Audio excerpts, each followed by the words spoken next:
Ryan Experiment. I'm Nikki. And I'm Ryan. Oh, and and this is Patty the Panda. Welcome, Patty. Thank you for being here. They're all fucked. I'm in a mood. Let's go. We had a little problem getting on live, so that's all. That's my bad. All right, so it wasn't my fault this time.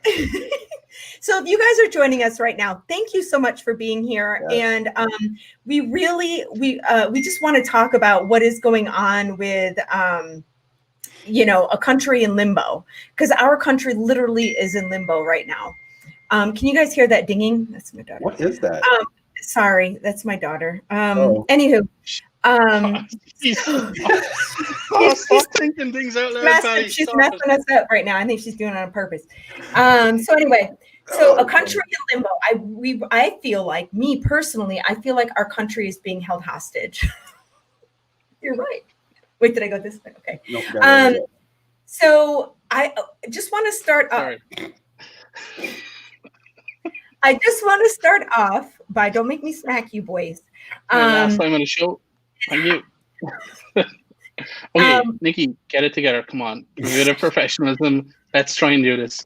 It's not our fault that you started the show off terribly by forgetting to press go live.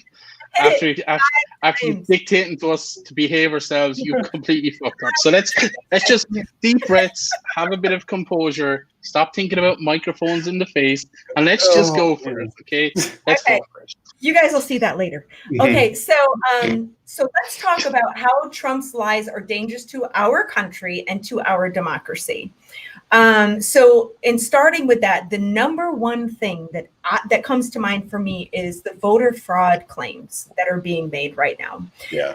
So I don't know if you guys joined us last time, but Chris Krebs, he's the director of the Cyberspace and Infrastructure Security Agency. He has been shooting this shit down left and right.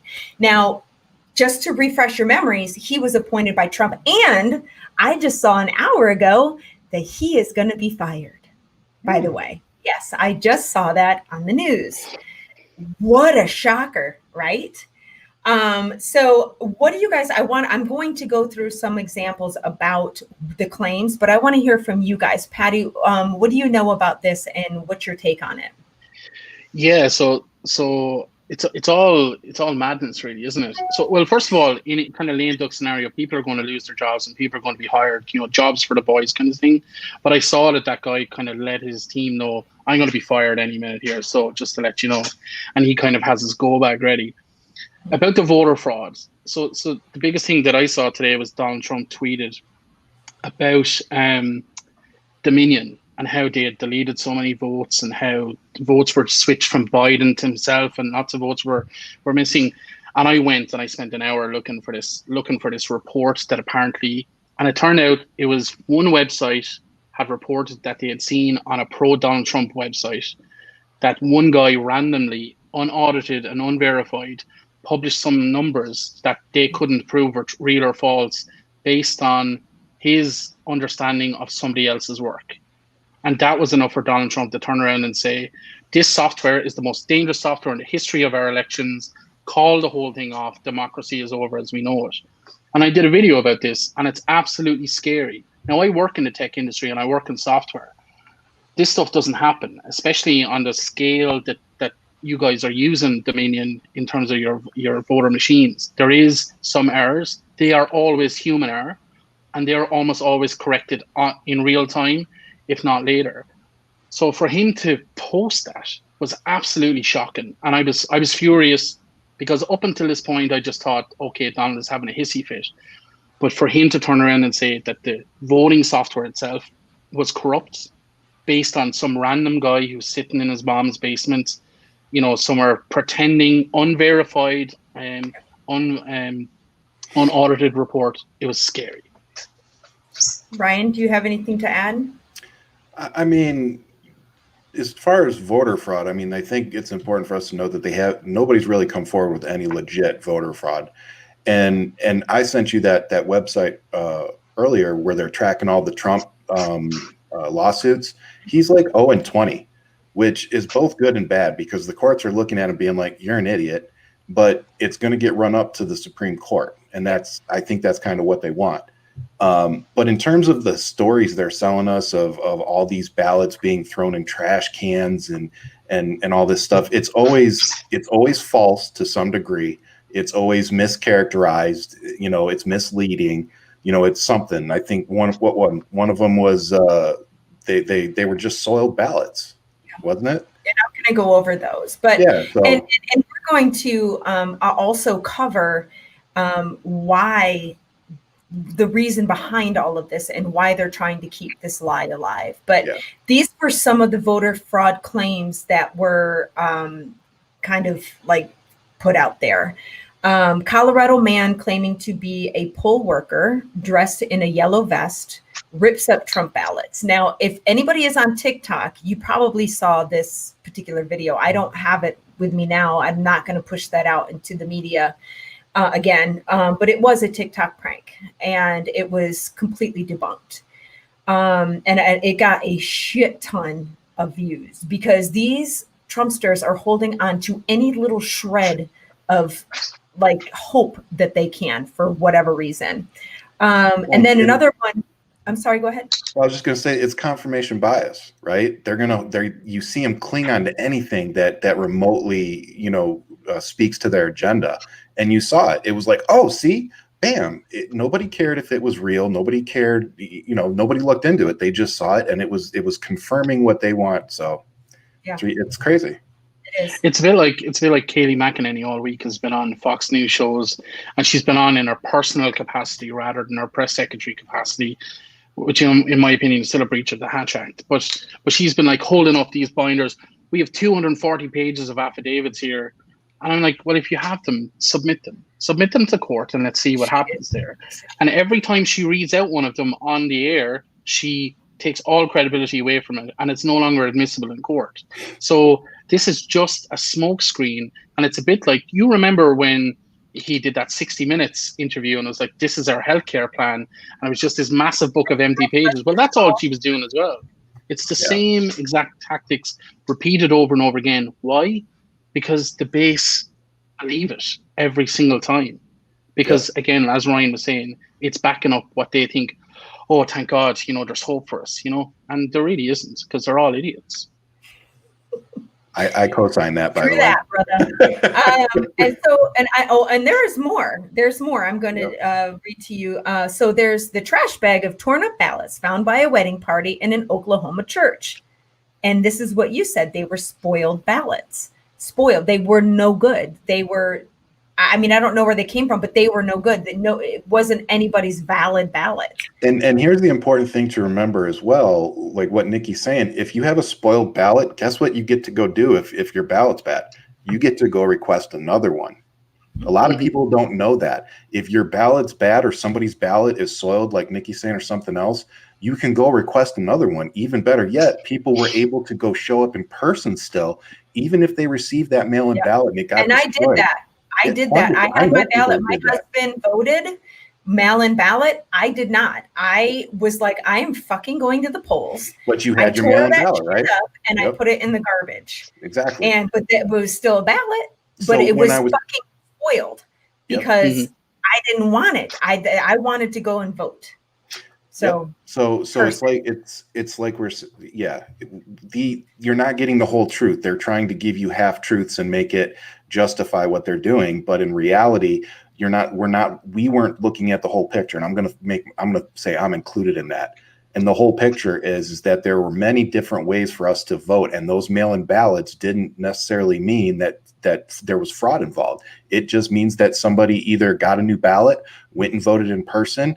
There's so many other things that we just don't know how they voted. So to say that any ballot like that is fraud is kind of ridiculous. And again, there's been zero proof brought forward by anybody credible at this point. Almost all lieutenant governors on all of the legal cases has been met with, you guys don't fundamentally understand how the election process works. You don't understand that it's step A, B, C, D, all the way down to whatever. And you guys are jumping to step 7 and saying, oh, there you go. But you haven't seen the first 6 steps. And you don't know that after step 7 is step 8, where you remove all of those because they're not. There was one clip that I saw of postal workers are collecting lots of ballots from one of these drop-off points. And it was like, well, they've called a state. What are you doing? The reality was that people were still dropping off ballots late to that drop-off box. They weren't valid anymore, and they were literally just being collected from the bin. It wasn't that they were being collected and not counted, and it was, voter fraud. It was people turned up late, too late, and dropped off their ballot there. And I'm sure lots of them went to the polling stations like you did. But it's quite annoying. And what also is annoying is the incompetence of Trump lawyers. It really is really annoying, because I've read the filings and I've read some of the transcripts. Did you know that there's a non-zero amount of women in my bedroom right now? So a judge asked a Trump lawyer, "Are you saying that there was no Republican or?" No, that's a terrible joke. I'm on a roll with terrible jokes tonight. Yes, we can. So he asked, he said, "Are you saying that there was nobody there and poll watchers from the Republican Party?" And the attorney said there was a non-zero number of observers from the Republican Party. So you're saying that there was people there? Yes. So what's your problem then? And that gets thrown out of court. You know what I mean? So those types of scenarios, and these are idiots. So yeah. What it's causing is hysteria. It's causing hysteria because MAGA supporters are like, "Oh yes, there's hope." Democrats are like, oh my god, it's doomsday. Like, this is never going to go away. And meanwhile, it's all a smoke screen for what you guys are going to unveil later on. Yes. It is all a smoke screen. That's perfectly accurate. So well, thank you, Nikki. Thank you for that validation. Thank you. Appreciate it. Oh my God. So Patty, I just want to warn y'all, Patty is in a mood tonight. Okay. And I'm here for it. There's something in that water, I'm telling you. Yes. Jesus, Ryan spoke. Wow. Well, if you'd shut up every once in a while, I'd be able to talk. Jesus Christ. I'm going to shut both you fuckers out. Okay. Moving on. Okay, so I'm just going to run through these and then we'll talk about it. So the next one is for the voter fraud claims. The testimony from a PA postal worker who claimed he was ordered to backdate ballots mailed after Election Day. He has since recanted that. And then, of course, the biggest one, which is QAnon.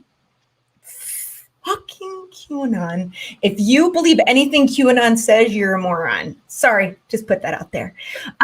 Claims that Trump secretly watermarked, because he would have the brains for that, secretly watermarked mail-in ballots to prove fraud. And that was debunked like that. Yep. Which is why our friend Chris Krebs is being hired. So with all that said, that ends our discussion on that topic of how Trump's lies are dangerous to our country, and we talked about the ballots and whatnot. So what we want to do now is open up to you guys, because instead of flashing your guys' comments every 5 minutes or 5 seconds and getting distracted, we want to ask you guys now, after the end of this discussion, before we moved on to the next one, if you guys had any good questions to ask us before we move on to the next thing. So we're going to sit here and goof around for like 10 seconds while you guys come up with your good come up with your good questions, then we're going to goof around. About ballots, anything you guys had a question about that we just talked about. And until then, we're going to let Patty be an idiot. Can you imagine Donald Trump? I got my water. I got my Sharpie. How do I watermark these things? Let's go. Let's do this. I got my water. I got my Sharpie. Let's go.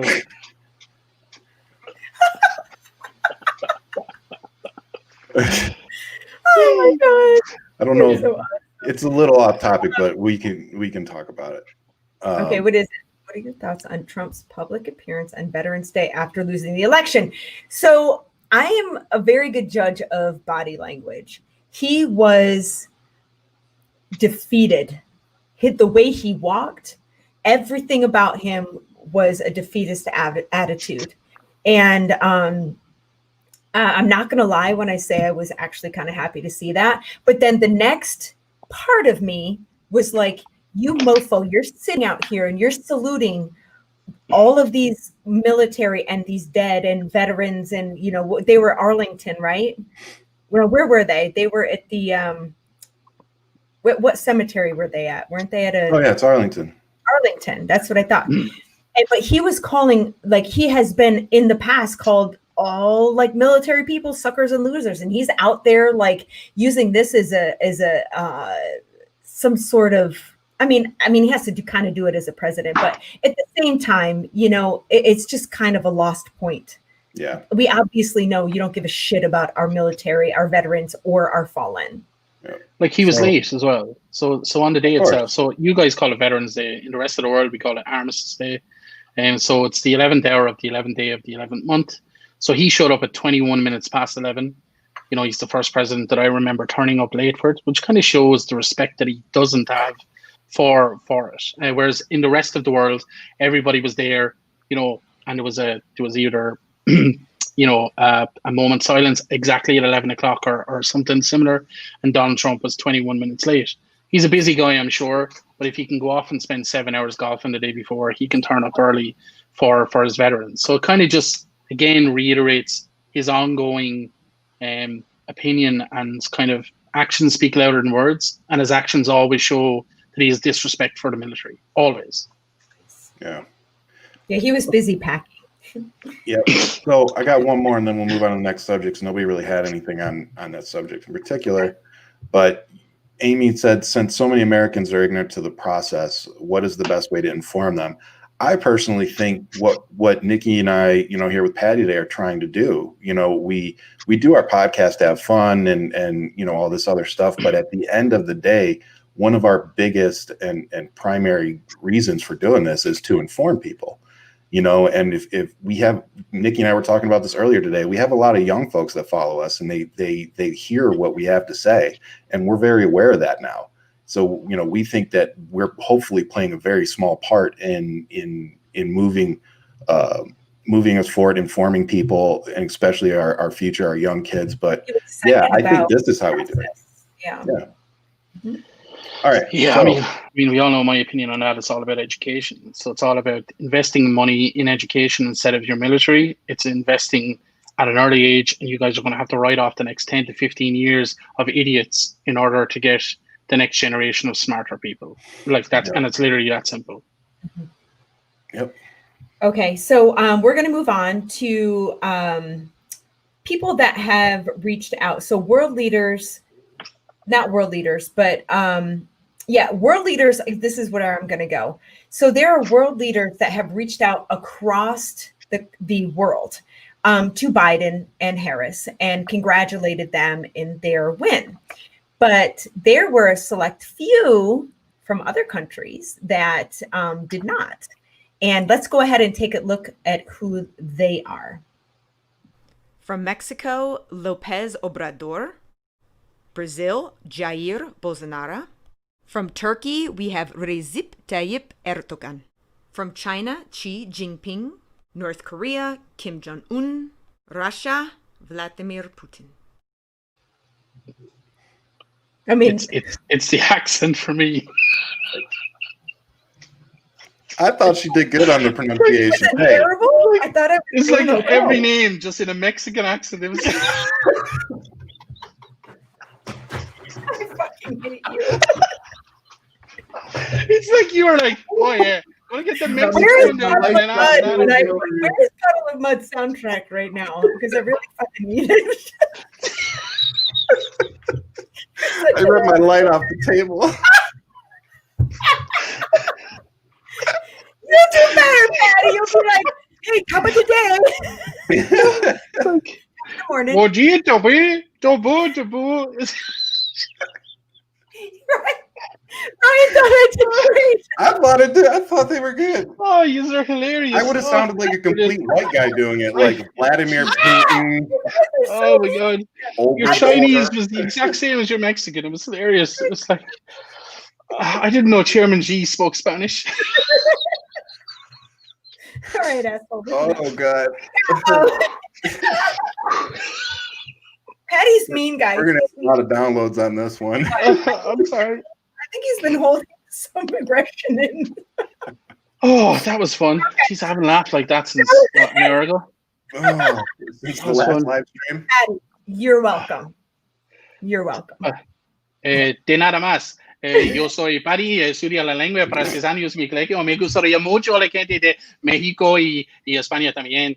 Yeah, so if for next time, just keep it in I mind. listened to Google and I did my best. Oh my gosh. Okay, so moving on. Let's go. This is going to be the phrase of the night, isn't it? Moving on. Yeah, moving on. What do they all have in common? What do all of these leaders have in common? Ooh, I know. All communist pieces of shit. Yes. Ah, Would you like to add that? Yeah, they all have a subtle shade of orange lipstick, but also Terrible skin.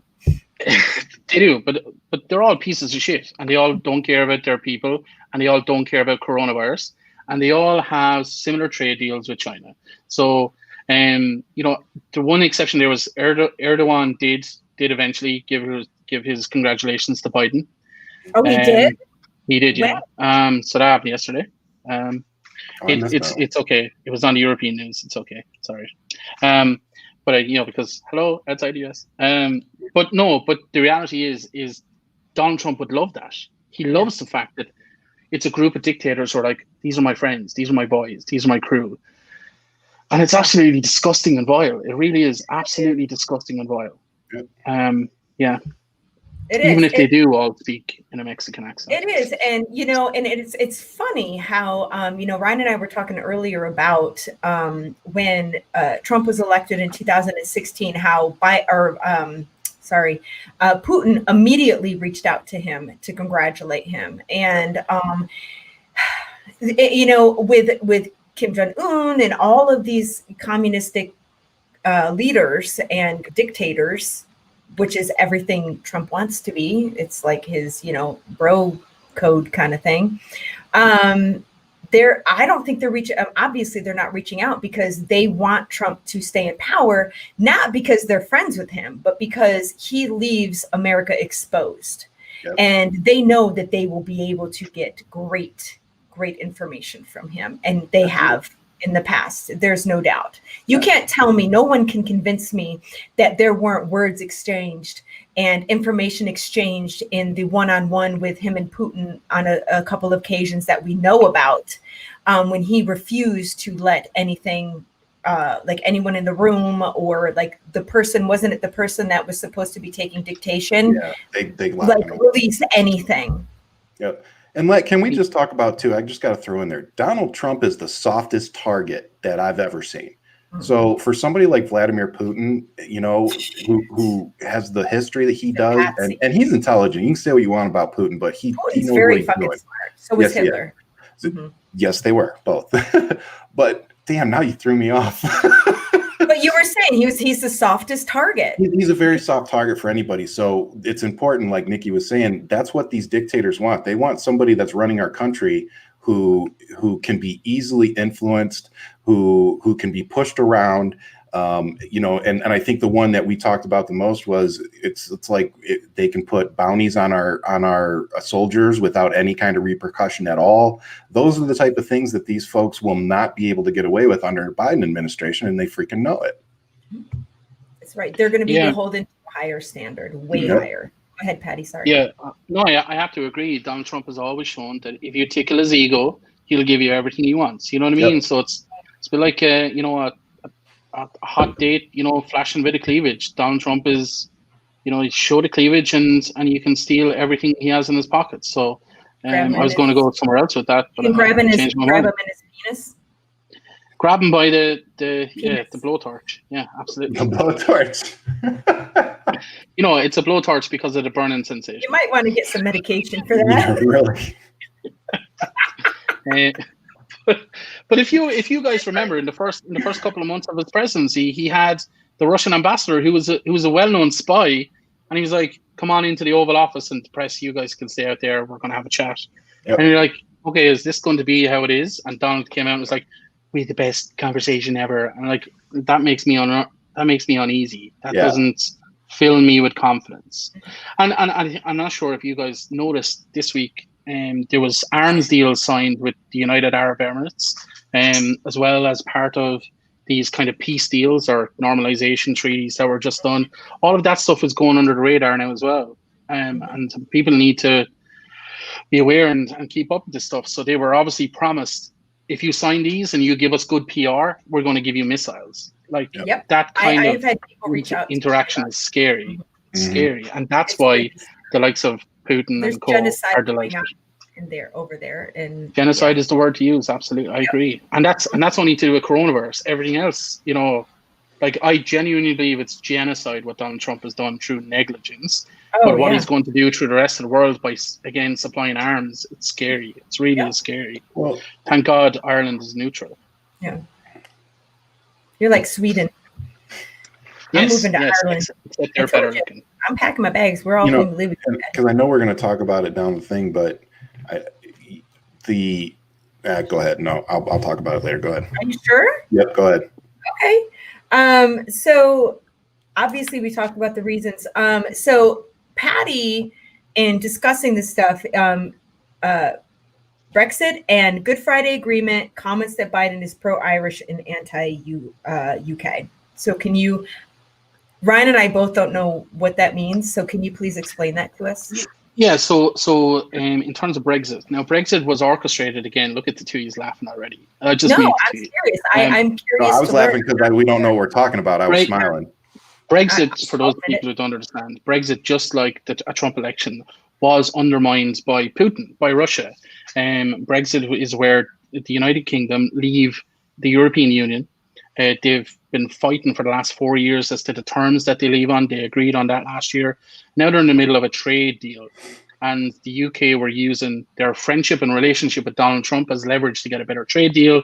And Donald Trump was saying, we don't care. The Good Friday Agreement can disappear. We don't care at all. Now, for those of you who don't know, the Good Friday Agreement is the peace deal between Northern Ireland, the UK, and the Republic of Ireland. If that goes away, then we have civil war again. So I grew up in Ireland with terrorism every single day, people dying every single day, and those tensions are still there, but we're all adhering to a peace deal that the UK and Trump didn't give a shit about. Now, with Joe Biden becoming president-elect, he has given his reassurance to the Irish people, to the European Union, and talked to Boris Johnson about the Good Friday Agreement stays as it is, or there is no trade deal between an exited UK and the United States. And the UK really need it because they have no one to sell their shit to. So I know that sounds kind of convoluted, but it's really important. I would really prefer my country doesn't go back to civil war, and I'd really prefer a lack of terrorism in my country because I grew up with it and I don't want to go back to it. Wow. Wow. I had no idea, Patty. Yeah, it's that's some heavy shit. And the thing about the border in Ireland, it's the UK border in Ireland, not the Irish border with Northern Ireland, and that's important. There's literally houses. There's no physical border, but there's houses where your kitchen is in the Republic of Ireland and your bedroom is in Northern Ireland. Oh my God. And if there's a border, all of that shit has to go away. And that's only going to stir absolute chaos. So it's a turbulent time. It's an uncertain time. And with Boris, he's a bit like Trump. You can't really tell what he's thinking or how he's thinking. But certainly with Joe Biden coming in, that will certainly give a reinforcement to the Good Friday Agreement and will kind of give the European Union a stronger position when negotiating their trade deals. Wow, that was pretty heavy. I didn't realize that. I knew that. I know. I've heavy and soft sides of me. It's great. Yeah, you are. So wow, that was I didn't know that, and I'm glad that I do because I want to research that more. That's very important, and this is how, guys, how this current president, but not for much longer, impacts the entire world. He impacts the entire world with the decisions that he makes. So let's go ahead and we're going to move on. Are there any questions about this, guys, that you may have for any of us? And you guys are asking good questions, but the reason we're not answering them is because we're going to talk about them. So I'm keeping an eye on it. You guys are getting ahead of us a little bit. So apparently there are questions being asked that we are going to talk about later on. Okay, so hang in there, guys. We're going to move on. Don't go anywhere. Don't go anywhere. Okay, so there are the top level. Okay, so there are a list of Republicans that are from the senators, representatives, governors, notable, like big Republicans that people know about that are actually leaving Trump and congratulating Biden. And I just wanted to look at that list because it's growing every day. Let's look at some of these names. And I have my glasses on, so I'm going to try and read these. All right, here we go. I got to figure this shit out. Here we go. All right. So Senators Mitt Romney, Susie Collins. Can you guys hear me? Lisa Murkowski, Mike Rounds, Marco Rubio, Ben Sache, Pat Toomey. Those are senators. Representatives, Fred Upton, Paul Mitchell, France. You know what? It doesn't fucking matter, does it? There are a ton of senators, representatives, governors, and notable Republicans. Cindy McCain's a big one. I think this is the biggest group. Jeb Bush. John Kasich, George W. Bush, and Mike Rogers. I think those are some of the biggest. There's some big name Republicans out there. And then Mitt Romney's a big one. I mean, he was running for president. You know, he's against also Obama. the only guy to vote yay on impeachment. Yes. Yep. You know, I have a love-hate relationship with Romney. I know, I do too. Oh man, like some days I'm like, he's a good guy, and then other days I'm like, fuck you, Romney. Like, what are you doing? So the thing about Mitt Romney doesn't need Trumplicans to be reelected. He needs Republicans to be reelected. So all of the one thing that all of the people on your list have in common is they don't need Trumplicans to advance their careers or their agendas moving forward. Yeah. So they have nothing to be afraid of. But what I was seeing was some congressmen and some senators were saying there's nothing to be lost by placating Donald Trump and just going along with it for right now. There's nothing to be lost. And the vast majority of GOP senators and Congress people are supporting Donald Trump's struggle because it fuels the fight in Georgia. And they have to show a united front because it fuels the base in Georgia. And let us not forget that unless we have a blue Senate, there's no point to any of this. Yeah. If it's a red Senate, you have Moscow and Mitch holding things up for another 2 years until the midterms. And what happens then? Because people are disappointed in Joe Biden not achieving what the things that he said he was going to do, they'll just vote Republican again. So it makes sense from a political point of view, but it's disgusting from a human point of view. It really is. Yep. I agree. Ryan, you want to add any? Nope, nothing to add to that. All right, so then we're going to move on. So this is a kind of a crazy thing that I was seeing, and you guys may have seen this, but Trump has been email blasting his supporters to support the, quote, leadership PAC, which is PAC, and which he has deemed Save America. And then he also has the his RNC campaign account. So they're email blasting people, his people, not our people, his people, to donate money to these particular accounts that he has set up. Yep. But here's the thing. These people are donating this money hand and fist, right? They're not reading the fine print. And here's the fine print. Okay, first of all, when I read this fine print, you will see that it is very clear that Donald Trump is fleecing his supporters. So the donations for the PAC, okay, if you donate anything under $5,000, if you donate $5,010, only $10 of that goes to whatever accounts. Okay, the other 5,000 are going to different accounts, like for his personal use. Is that right, Patty? Like that's not going toward the minimum threshold is 5,000. 5,000 for minimum that. Threshold. Yeah. And all that money is kind of it's discretionary funds for them up until that point. Anything above and beyond that per one donor. So if Patty donates $5,010, because I know you're going to do that tomorrow, only $10 of that actually goes to the cause. But here's the thing, the RNC campaign account, the minimum is $35,500. So anything under that is actually put into that account of discretionary funds that they can do. They can pay the legal fees with, they can do whatever they need to do and use discretionary. And what is that called, guys? called the slush fund. Oh, Sorry, we missed our cue. I am so sorry. Shall we do that again? Slush fund. What's it slush called, fund. guys? It's called The slush fund. It's a fucking slush fund. So for those of you out there that don't know what a slush fund is, here it is. Slush fund is a fund or account that is not properly accounted, such as money used for corrupt or illegal purposes, especially in the political sphere. These are, when I was looking up like the actual what the labels of a slush fund were, it was political, it was like corruption, it was all of these things. It was just everything that you could use to describe Trump.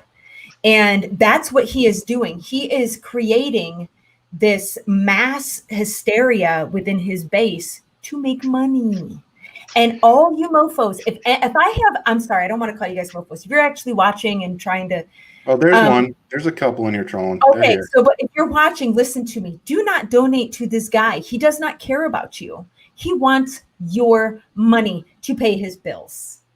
Period. Yeah, so essentially the way it works is if you're in the lower tiers and if you're essentially poor, and I'm going to say if you're financially embarrassed, let's put it that way, any donation that you make, 60% of that goes towards Donald's debts and 40% goes towards what he's asking for. If you're above that, he's inadvertently created a whole bank of co-conspirators to the illegal activities of himself, the RNC, and other groups and super PACs. And they are so gullible that they're doing it because they think that there's still a chance for him to get to 270. And it's all on every level. It's like a multi-marketing scheme on every level. It's corrupt and it's disgusting. I've said that word a few times. But again, if we warn you that this has happened and you're too stupid to listen and you do it anyway, well, tough shit, you deserve it. Ryan, you want to add? I mean, I agree. If you look, this level of, and I call it ignorance, you're willfully doing this without either understanding what you're doing, understanding where the money's going. I don't know what it is, but you're doing this, like Patty said, you're coughing up your money. And for what? I don't understand how people don't get what's going on. Like, we all know how in debt he is.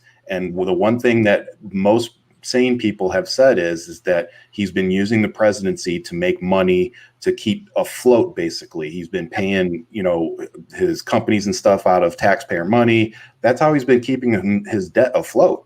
So this slush fund, that's all this is like Patty and Nick were saying. It's a way for them to divert a bunch of money from rich people directly into Trump's pocket so he can pay his debt without anybody saying anything.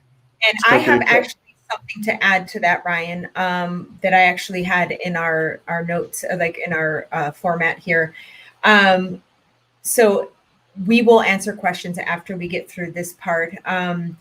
So Trump has paid himself from his campaign in the past. So in 2016, the Trump campaign paid his businesses more than $12 million.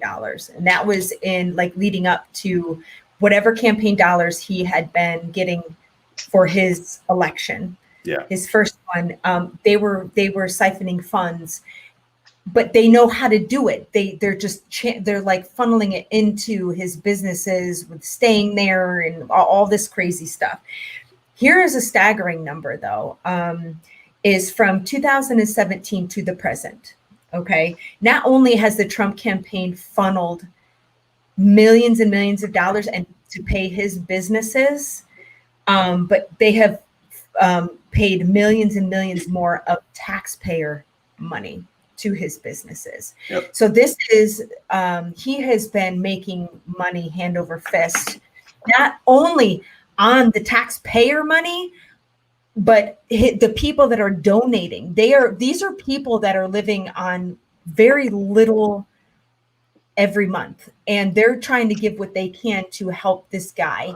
And he is taking your money and just running with just to drive it home, Nikki, it's not just Donald Trump, it's the GOP. Let's not forget, my fellow Arizonians, that Martha McSally told people to skip a meal, to fast a meal so that you could donate to her campaign. These people literally don't give a shit if you eat or not. And you're going to just hand them money because, America and guns and free speech or whatever the heck you justify it with. But you guys are so stupid. You guys would literally give the last $5 you have to a crooked ass criminal rather than go buy food for your kids because you're that stupid. And I remember the first campaign. I remember Donald Trump talking for almost a year ad nauseum about I'm funding my own campaign. We're getting some contributions, but I'm funding my own campaign. And it turned out in the paperwork afterwards, he loans the campaign his own finances, and they had to repay with points. Reimburse it, yep. Yeah. So he wasn't funding his own campaign in any way, shape, or form. But again, for him, he's a PR guy, he's a marketing guy. It's all about perception. So if the public think that I'm doing one thing and I'm doing the other, it doesn't really matter because what they're seeing is what they believe. But I think it's important to mention that Joe Biden is currently fundraising as well. But all of his money is going towards the transition into power because Donald Trump won't allow them to transition. And I know we're going to talk about it in a bit, but he's raising money because he's being forced because this administration are not playing by the rules. That's what I was about to say. Yeah. Oh, I had something to tell you guys. Oh, this is it right here. I finally found it. It's the last piece of paper I found. Because you're talking about some of the other GOP. What the fuck is that? Oh my God, God, you, Mickey. I really do. Looking for shit. I found it. So here is exactly what's going on. Here's what is going on. Okay, so South Dakota Governor Kristi Noem, is that how you say her name? Sure. Whatever. Yeah, sure. She is taking funds. So she has been telling all of these supporters, you have to support him. This is, all this stuff that's going on. We have to support him in this legal fight and blah, blah, blah, blah, blah. So they're sending all this money and she's taking it and putting it into her own campaign account. Mm-hmm. And it was saying that all these fuckers, all these governors out there all these GOP governors, all these Republican governors are going to be doing the exact fucking same thing. So if you are watching this right now, your money, that hard-earned money that you guys are making, don't give it up. They are fleecing you. And I'm sorry, but I got to take this opportunity to say a positive thing. I had something. So there was a candidate here in Arizona running for state senate. Her name was Sarah Tyree, and I followed her campaign fairly closely. I really like her, just as a candidate, as a person. But I sent her a message, or she asked a question, what should she do with the remaining campaign funds that she had in her account? And I'm sure it was, pretty sizable because she had a pretty good campaign. And I sent her a message and I said, save it for when you run again, because we need you in this game. Yeah. And she replied to me and she goes, I'll raise it again if I have to. She goes, there are people in my community that need this money right now. Yeah. And it was just like, exactly. And it was one of those moments where I was like, I knew I wasn't wrong about you, but, and now she's running. Now she stepped out 2 weeks out of losing, a good fought campaign. Now she's running to be the head of the Democratic Party for all of Arizona. So if you don't know Sarah Tyree, she's going to be running the whole Democratic Party here in Arizona. And I just wanted to tell you all that story because that's the type of person she is. She's going to take her money that you guys give her, and if she doesn't win, she's going to put the money back out in the community somehow, and she's going to ask you how you want her to do that. Mm-hmm. That's the type of leadership that we need. That's a politician, that is. I even hate. I don't know about you guys. That's a public servant. There's a difference. That's a public servant. I have a bad taste in my mouth when I say politician. I immediately think of like this greasy, backstepping, this I don't know. Someone hard to trust. Yeah, you can't trust me. I don't know about you, Patty. Let me ask you this, Patty. From the outside looking in, how do you view the nomenclature of a politician? Oh, it's all corrupt. Everything beyond your local towns people who look after your local community and local council people, everything from there up, it's all corrupt. It's all nonsense because it's all about fundraising rather than representing. As Ryan said, we're looking for public servants, not self-servants, and that's what you guys have. Once you're elected, you have to spend all of your time remaining focusing on becoming re-elected, because you know that the Republicans are certainly going to, through deviant methods, have a big purse, to get elected with. From our point of view in Ireland, we don't have any of that at all. None of that at all. So you can't accept massive contributions. You can't. It's illegal. If you have, so you submit an expenditure report after your election. If you've hit a certain percentage of the vote, you get a reimbursement from the state itself. So that means that public servants can run. Sorry, Ryan, go ahead. No. And for those not understanding what Patty's talking about there, what he's talking about in America is lobbying. So we've created this nice little bubble called lobbying. And what it is it's legal bribery. And like Patty said, that's why that they have limitations on that kind of stuff in other countries, because they've realized this. So when I called you ignorant, you Trump Republicans, that's what I'm talking about, because you don't listen to information. You don't look at the Chinese blueprint of how are other countries doing it and why is it working there and we can't implement it here. That's like when we have somebody like Patty on the show, those are the things that I hope we take from it, is why can't we duplicate some of those things from there that are working and do them here? So I know Ireland is a much smaller country, but everything can be scaled. You know what I mean? Absolutely. If you need a bigger cake, you just add more ingredients to scale, to ratio. It makes sense. But you guys have PACs, you have super PACs, and now in the last couple of years you have shadow PACs and black PACs, and you're just so you have money that people know you're getting that's shady. You have money that people know it's absolutely shady and there's lots of it. And then you have these secret organizations who you don't know, but you suspect that they're big pharma, big tobacco, the gun lobbies, who are just providing carte blanche, whatever you want. And we'll buy up all of the media space, no problem. And you don't have to report an iota of it. You don't have to tell the people, I got 60 million quid from big pharma. And that's how I bought 6 months worth of media buys. And you don't have to do that. So there's no transparency, so there's no accountability. Yeah, it's crime. Like I talked earlier today about a RICO case. Some of these politicians would qualify, in my opinion, for prosecution under the RICO Act, because they've been partaking, like Mitch McConnell has been in politics now for 40 years.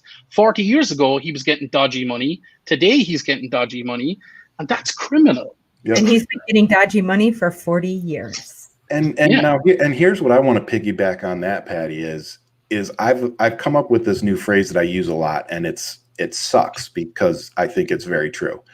And people like Mitch McConnell have created a government where we literally can say, and it be factually true, that just because it's legal doesn't make it right. That's right. There's a moral issue there. There's a moral issue there, And so when we look at things and we're like, well, that's legal. It's like, just because it's freaking legal doesn't mean that it's right. It doesn't mean that we're not screwing people over. It doesn't mean that there's not just a small fraction of people benefiting from this.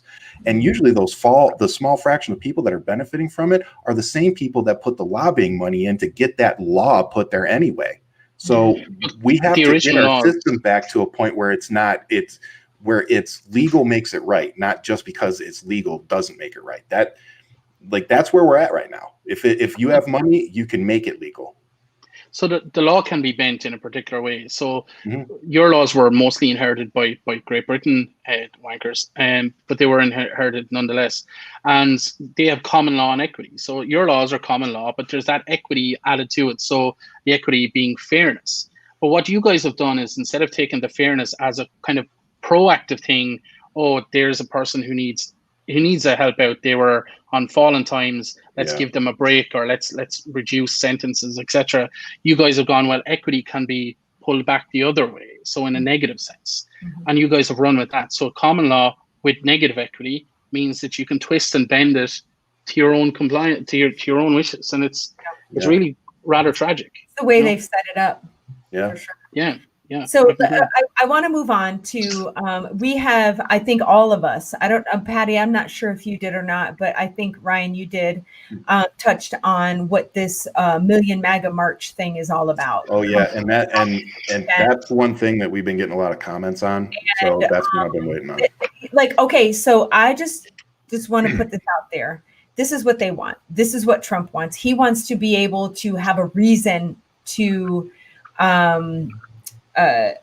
is instill the word, I'm not sure, but to declare martial law. Because if he has a reason to declare martial law, then he can stay in power. Let's see some of these questions. They've been asking them along the way. So guys, if you were asking those questions, start hitting them up now. I want to see these questions. And what I want to add on to that is, my video that I put out about this was more of a warning last night. Mm-hmm. And the warning that I want to put out there is don't go out there and engage these people. That's what they want. They want us to go out. They want the counter protest. They're banking on the counter protest. Mm-hmm. Do not go out there and counter protest these people. It is not worth it. We have won. We have won this fight. Think about it, guys. Honestly, they are going to a White House, to a president that they support, to protest. And I put this out there yesterday. Did you hear what I said? They're going to protest to a president that they support. They are looking for a fight across the country. Yep. They are baiting you. They are baiting you to go and start something, because they're going to be loaded with guns. It's like they want a civil war. Don't give them this, please. And that's something. Stay home. And that's something Nikki and I were talking about too. I brought up to her earlier this week was, on the show, first couple episodes, we were asked about, the Civil War side, like if we saw it happening. And I was honestly one of those people trying to keep calm, basically, and be like, no, I don't, like, it's not going to reach Civil War level. Like, it's going to be like pockets of civil unrest, that kind of thing, but I didn't see the path to it being full blown Civil War. What I have seen over the last 7 days, like, I do see a path. I'm not saying it's going to happen. I'm just saying, let's not be naive and think that this can't. Yeah, let's not think that it can't happen. Yeah. So my view on this. So I don't think we're going to be anywhere near civil war, simply because I genuinely think Trump supporters are too lazy to go about that. But so this march, first of all, in my opinion, is not even about a protest. Like, it's not even about. For me, it's the puppet masters at the top. Like I've always described, the United States as a pyramid scheme. It's these 1%ers who are orchestrating this caravan. And again, caravan 2 years ago was the most horrific thing that ever could be approaching America. And now it's like, oh, caravan is a sign of strength. This is all about getting your emails, getting your phone numbers, and bombarding you with begging emails saying, please support us. You went to Washington. That shows your commitment. Why don't you double down on that commitment and support your president? In terms of Washington itself, I would echo your. You just explained how a civil war would happen. No, the numbers are not there. And let's be clear. General Milley, who's the chairman of Joint Chiefs of Staff, has very clearly said that the military will not be involved in any way, shape, or form supporting Donald Trump. So they have this kind of objectivity that we keep forgetting. General Milley is one of the key figures holding this whole thing together, because he's telling Donald Trump, go fuck yourself, and you can't fire me because the military will turn against you more so than they already are. In terms of staying at home, Democrats, you've already won. What could you possibly be protesting? Great point. We've already won, guys. The only thing you're going to do is fuck us. Like, don't go out. We've already won. That's a great point. Great point, Patty. Yeah, Ron just said. I just said. But he says it with an accent. Patty, Ryan, he says it with an accent. Hang on, Nikki. Ryan, if you say it with a Mexican accent, Nikki tends to listen. That is one thing. Listen, that is one thing you all will never have to hear from me is an accent, because I suck. Patty. No, was that terrible? I'm so sorry. No, my God. No, but it's just like it takes a lot to offend us on this show. Yeah.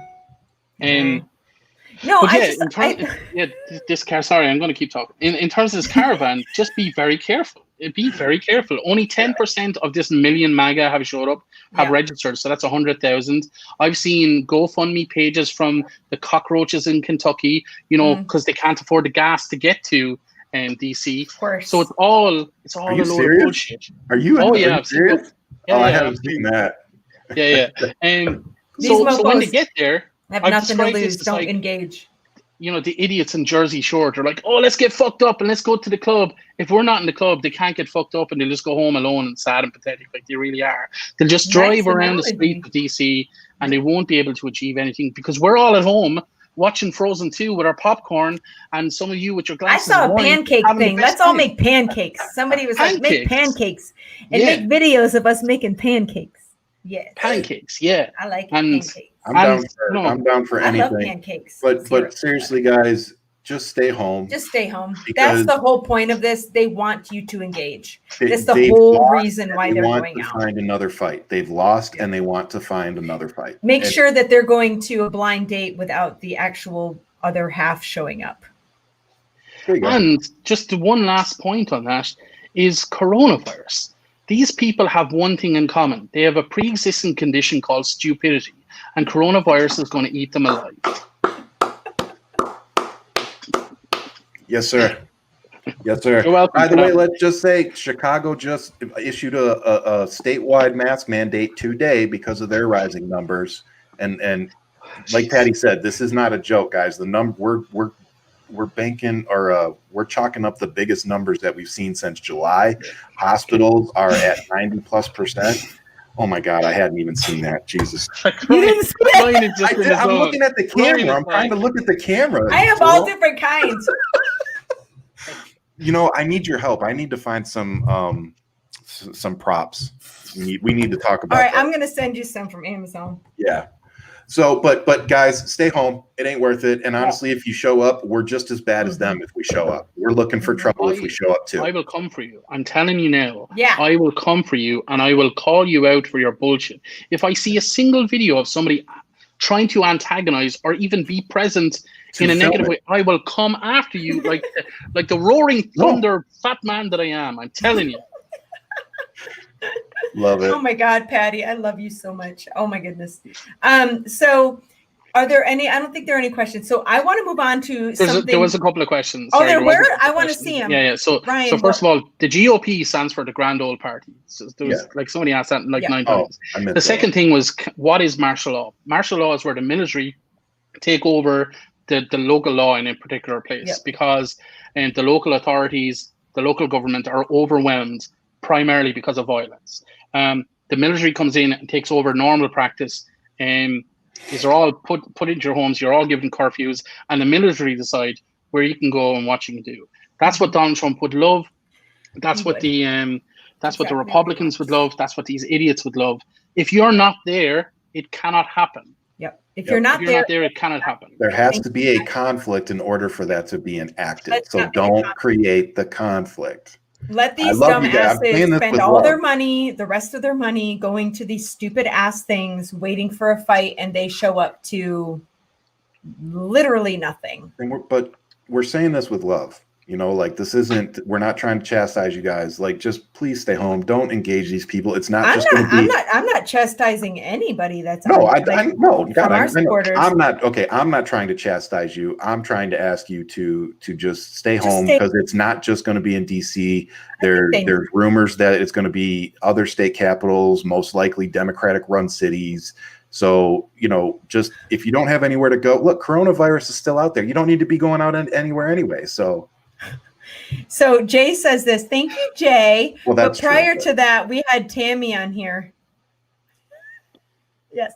Oh, Nikki, you are nuts. But I like this one better. Thanks, Jay. That's Donald Trump. Nikki, you are so hot. Believe me. I'm telling you now. You're hot. I just want to kiss you on your lips. Your t-shirt is on fire. I'm telling you now. And she's just going to let me kiss on her lips because they let you do that when you're famous. No, see, it's funny when I do it, Ryan, but not when you do it. Don't grab me, Patty, in my microphone. You know what, Patty? You forgot one thing. Yeah. I'm in control. Yeah. Keep bringing that small dick energy. Good man. Yeah. Oh, that's funny. Like, Jesus Christ. You guys see where I'm positioned? I'm like a rose between two dicks. Wow. Sorry. Wow. Jesus. What are you Jeepers. talking about? I mean that in a great way. Yeah. Okay, so we're gonna move on. Is this really what it feels like? Like, is it just? Do they just rest on your head? Ryan, settle, petal. Yeah, I settle. don't know. Put it in your mouth and you tell me. Too big. Okay, this is getting dirty. We have kids on here. I'm so we sorry. do, don't we? Okay, so all right, stop. For the Republican, sorry. Why do I barely Shouldn't have said did anything? I barely talked, and she's like, "Ryan, stop. Just calm down." You're my little brother. Stop it. Hey. Okay. Yes, we can. So, Moist. all right. Oh God, what? I want Moist, to go moist. over. Moist. That is moist. literally the worst fucking word in the whole entire world. Oh, I'm not even gonna lie. The word moist makes me sorry. It What, makes me want to choke on your own white privilege. Can I ask why? What? I don't know. Just the word What is, makes me want but why does the word moist make you just Doesn't it make you want to vomit? no? All right. What? I want to see this in the comments section. What do you guys think of the word moist? Honestly. And then we're going to keep moving on, but we are going to readdress. I don't know. I think I'm just going to say moist every about 30 Oh, seconds just to watch you. Yeah. Let's sing it. Moist. Moist. You're moist. I'm moist. She's like, I'm out. It's a pool of water. Jesus. I wish I had You didn't have a white flag? a little white flag. Like, I give up. Okay, you guys win. This Okay. was such a good podcast, and then somebody. It was Kimberly who talked about moist.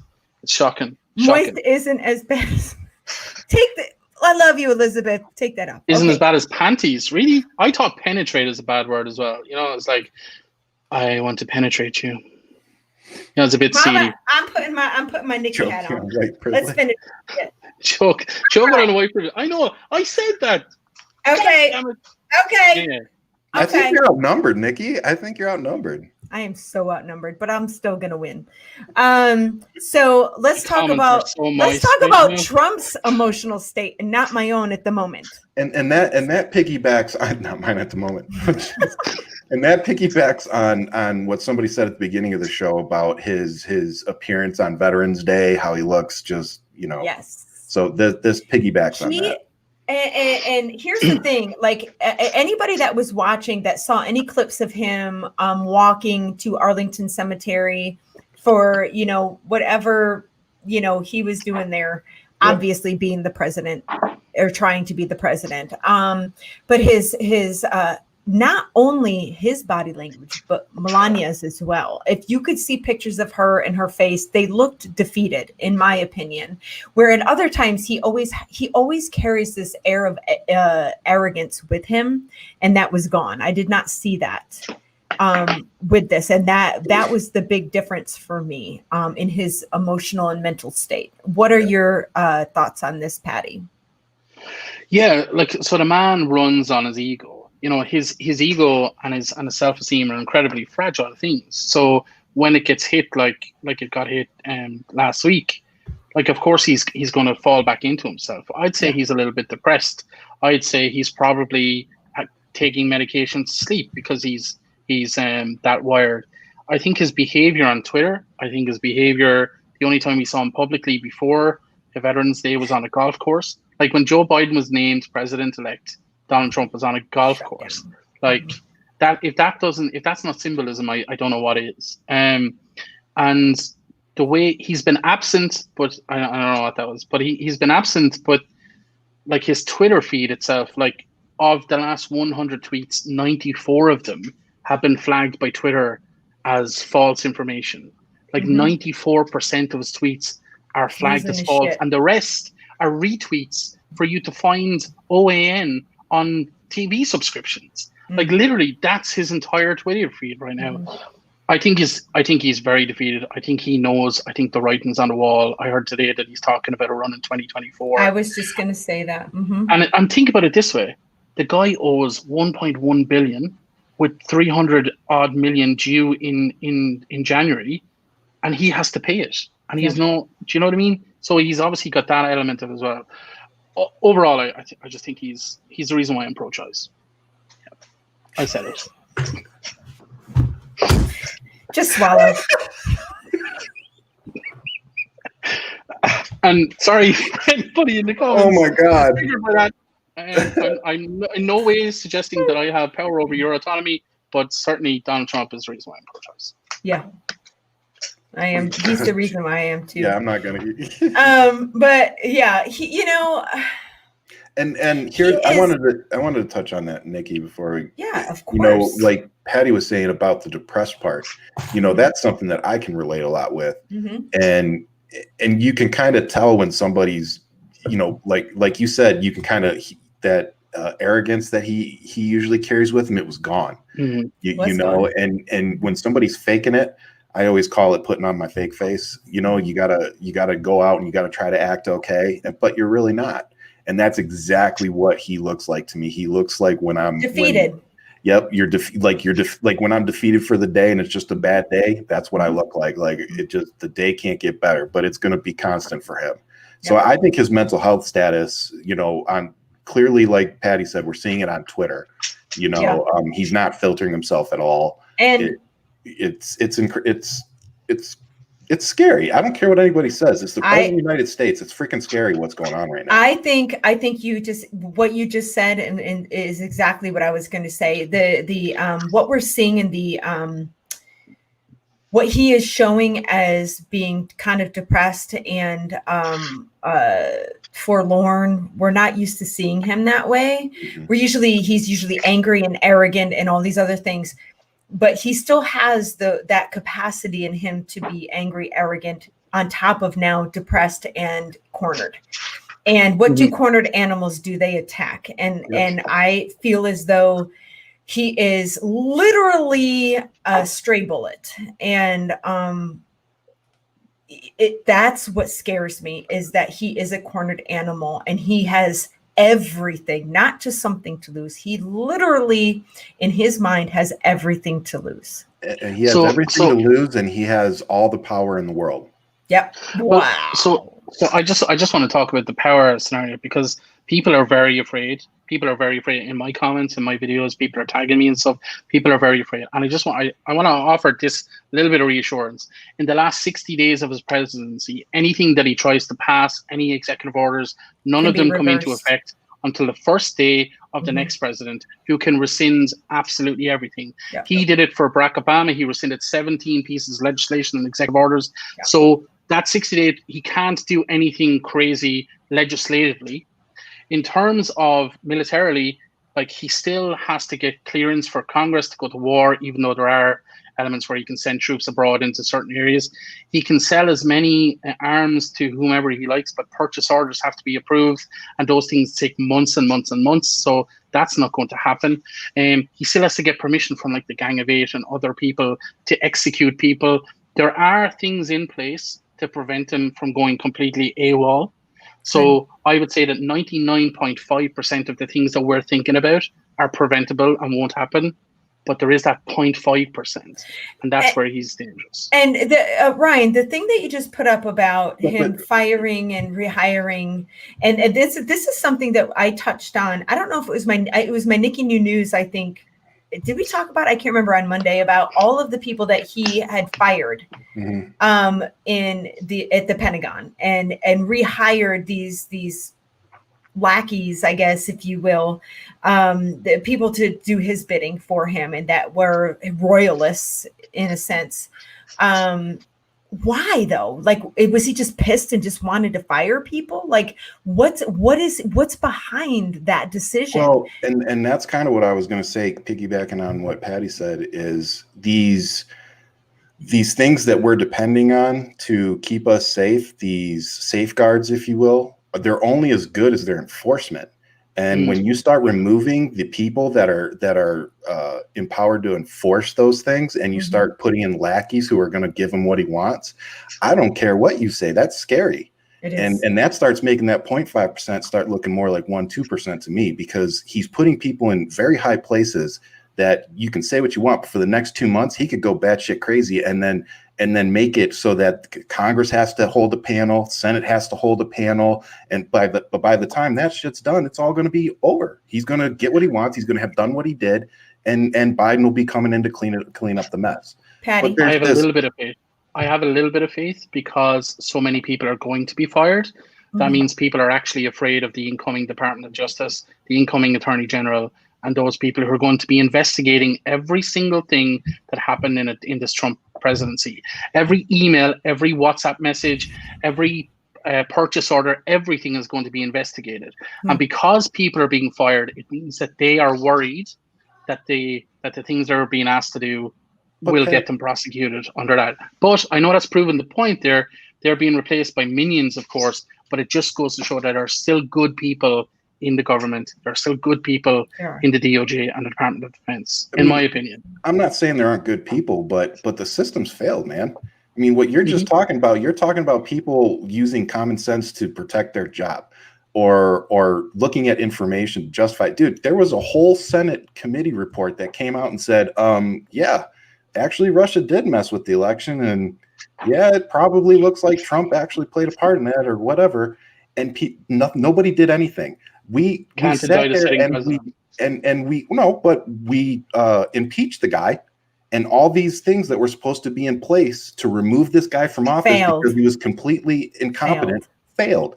So respectfully, all those things that you're talking about don't make me feel any more comfortable, because I'm not comfortable with the people that are enforcing the things that you're talking about. And that's what I think has a lot of us afraid, is because when you start putting people who are just straight up pussies in positions of power, and they're just going to go, because I want to keep my job, or because I want the power, that's who he's installing in these positions. That's why we're going, is anybody else watching this? Because holy shit. Like I said, it's only as good as implementing. It's just like the mask mandate. The governor can go say whatever he wants, but if the mayors and shit don't enforce it, if they don't actually have officers go out and enforce this, are we going to have the store employees enforcing it? No. So a mask mandate at the end of the day is really it's just a mandate that people can ignore, because most of these states and most of the mayors and governors aren't actually enforcing it. They're just saying it so they can say, well, I put a mask mandate in place. Well, what did you do to enforce it? Nothing. Oh, okay. It seems like there's too much like a gentleman's agreement that has been upheld until now. And now all of that is coming down. Yep. Because he's not a gentleman and he will fucking do what he wants. Patty, do you have something to add? Yeah, I just think it's telling that you said too Mitch instead of too much. Did I say Mitch? Yeah. No, you said, I think too Mitch instead of too much. Too much. And that just goes to show exactly the mindset Mitch McConnell is. The gentleman's club, the secret handshakes, you know. So I agree with you in most of what you're saying, but I prefer to be an optimist prime, not a negatron. Oh, and I'm definitely the negative one. Yeah, here. you like that. Okay, in the middle. I'm Jan. Hi, it's nice to meet you. And that's Brady Bunch, if you didn't watch it. All right. So we got a funny clip for you. Are we going to end it on that? No, we're not ending that on that. I still have shit to go through. My bad. Items on the agenda. You know how much I put into this? I know. You listen to me, little bro. I got this. Okay. She's not talking to me because I'm You're my little bro. My little bro. Both you guys. Okay. Yeah. So here's the thing, okay? I want to say this is that the first time in 200 years of America, this is the first time that we have not had a peaceful transfer of power. It did come close in 2000. And what happened in 2000, guys? George Bush. There was a gap. 9/11. Yes. 9/11. Exactly. Oh, 9. So Biden has not been getting any daily briefings like he should be, because fucknuts will not concede and refuses to allow any transparency as to what is going on, because he is a little spiteful shit. But he doesn't give a shit that our country is exposed right now. Let's see. So he is also in addition to that, inciting violence and anger within his base, which is now foretelling with this million MAGA march. Are you kidding? Seriously? And now, have you guys heard about the one? He's talking about a 100% pullout of Afghanistan. Did you hear about this? Yeah, no. Yeah, so he's talking about it, but the thing about when he makes these statements, he doesn't let military leaders know. So he mentioned a couple of months ago that by Christmas we're going to have 100% troops out of Afghanistan. And the Joint Chiefs of Staff were like, I'm sorry, what? Yeah. We know nothing about that. And you can't just pull troops out willy-nilly. So I think when it comes to that, he can make all the claims he wants. It's not going to happen. But in terms of a transfer of power, like Joe Biden is having to fundraise for his own transition into power. But one thing Joe Biden did say the day before yesterday, he said, don't worry about me getting the briefings. He kind of alluded to the fact that he was getting them anyway. Now, how scary is that he's getting them anyway? He's getting these top secret military and security briefings outside of protocol, and that's scary. This is like Trump is playing this baby game with our country's health, our safety, the American people's safety, and it's really sickening to me, and it really angers me that it has gotten this far, and I think honestly, everyone has seen this coming. We know the kind of guy that he is. If you have two eyes in your head and a brain, then you've seen this coming, and if you don't, then you're a Trumpster. It was said that if he happened to, and like you said, Patty, it's probably not going to happen, but if they were to pull troops out of Afghanistan 100%, it's basically the equivalent of handing America over to the Taliban, which he was supposed to he had, eradicated a couple years ago. So there's that. I mean, honestly, the situation in Afghanistan is so complicated. It's not just like you said. You can't just walk in and be like, "Well, we're going to pull everybody out today." You can't do that. And let me go and say this, because I want to be as fair as possible. When Obama ran, he talked about shutting Guantanamo. He talked about pulling everybody out. But when he got to the Resolute desk and he sat down, he went, "Okay, I can't do that, but I can do this." So he started slowly taking them out, but he didn't do it all at once like he promised on the campaign trail. He also never got Guantanamo closed. He got it taken down from like 220 detainees down to like 50. And I know a lot of us didn't like the 5 people he let go, whatever, but he ended up getting 4 of them within 2 years. So whatever. But the point being is why did I lose that?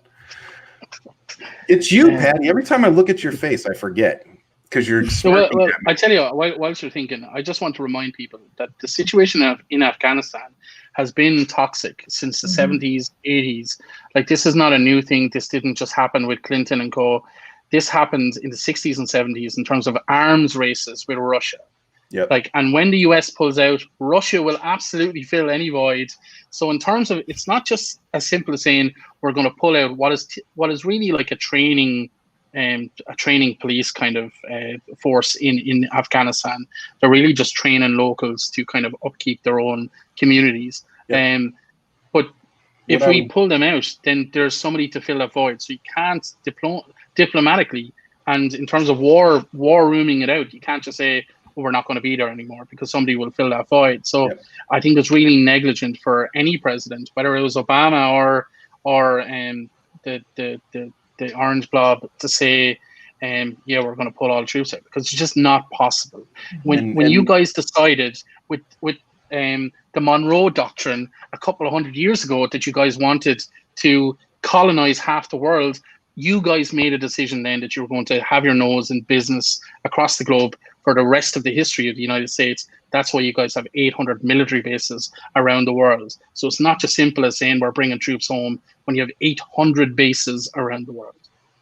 Yep. And Patty kind of kind of cap that off for me where I was going. This hasn't just been said under a Republican president. This isn't something new that's been said. Obama said it too. But the difference is that Obama was more realistic once he got into office and he saw what the actual situations were. He was like, okay, that wasn't a realistic goal, but here's what I can do. And he put that plan out within, I think it was 6 months. So, I mean, it's just a difference in leadership. We can't just pull out. Trump's trying to distract from things like the Georgia runoff vote and many other of his screw ups.